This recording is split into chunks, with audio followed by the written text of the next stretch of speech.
but I rise to oppose the last speaker, and I rise to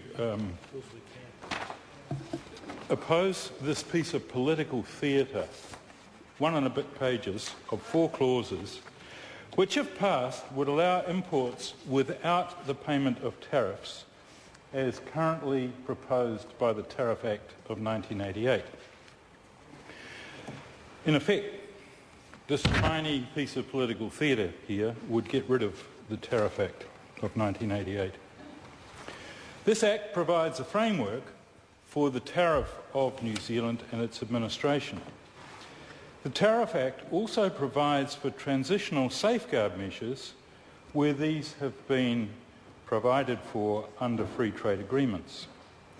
Such safeguards protect New Zealand industries from increased imports causing serious injury resulting from the reduction or elimination of tariffs under a free trade agreement. Mr. Speaker, in many circumstances I would be inclined to support the proposal. Why? Because lowering trade barriers is good for the ordinary person in my electorate and more broadly in this country. The Uruguay round of trade negotiations, which reduced trade barriers right across the world from about 1994, is estimated to have increased world income by roughly $100 billion. If tariffs on agricultural and industrial goods and services were reduced by a third, there'd be a further gain of about 600 billion American dollars, or about 2% of world income. The removal of all trade barriers would deliver over 6% of world income. In fact, the gains would be much greater, I suspect, because these numbers are back of the envelope calculations, estimating the gains from bringing cheaper goods from world markets into protected markets. It's really a very simple application of Ricardo's theory of comparative advantage. So why am I standing against this proposal from Roger Douglas?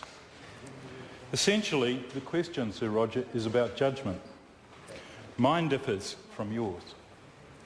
New Zealand tariffs are already amongst the lowest in the world.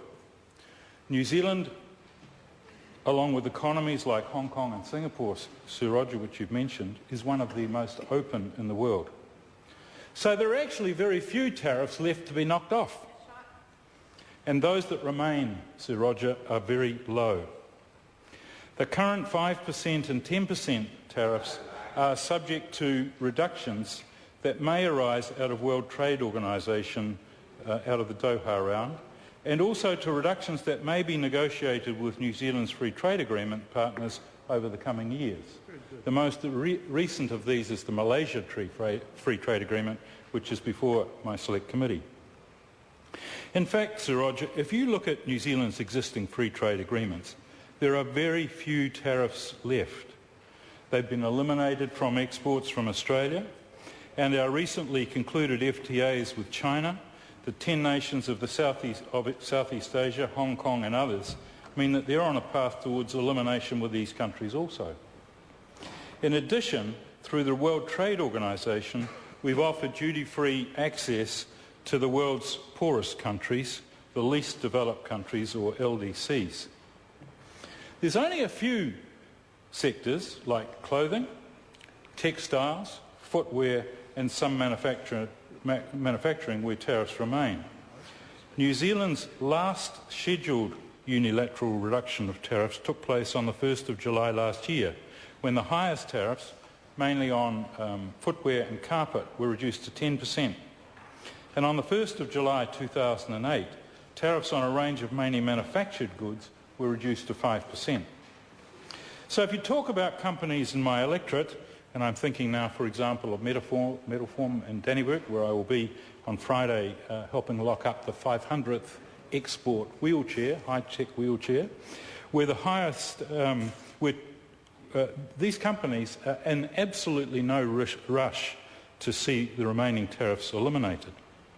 They have competed with imports for years and will continue to do so, even shoe manufacturers in my electorate and certainly clothing manufacturers.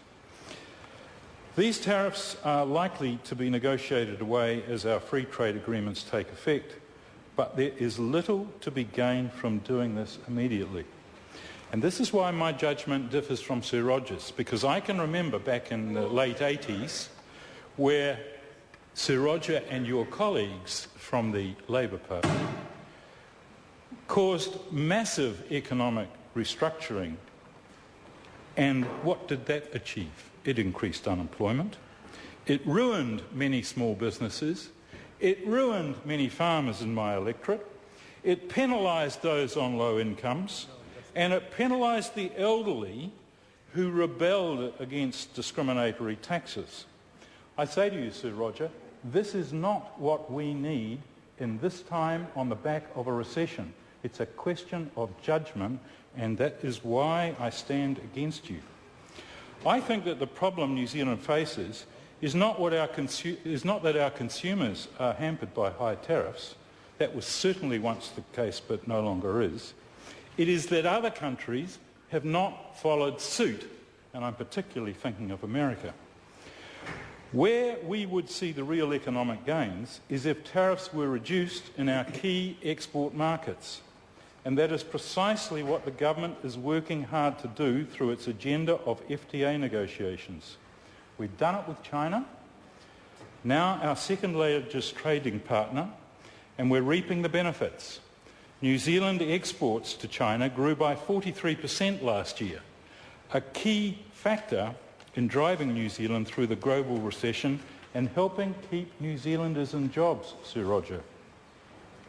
Increased market access in key export markets achieved through free trade agreements can be expected to provide significant benefit to the New Zealand economy, to New Zealand companies and to New Zealand consumers, and in turn support employment, which is so critical at this time of economic fragility.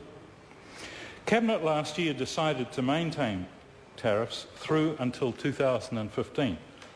That judgment was made on the basis that tariff reductions through trade negotiations rather than through unilateral tariff reduction, as Sir Roger is proposing in the House tonight, will provide more benefit for domestic tariff liberalisation and enhanced as well as reciprocal access to the markets of important trading partners. We've got to be smart about this, Sir Roger. And this is a strategy that makes sense for the economy as a whole. And this is what Sir Roger Douglas overlooks. And it is why his bill is faulted, and it is why I stand against it tonight. Thank you, Mr. Speaker.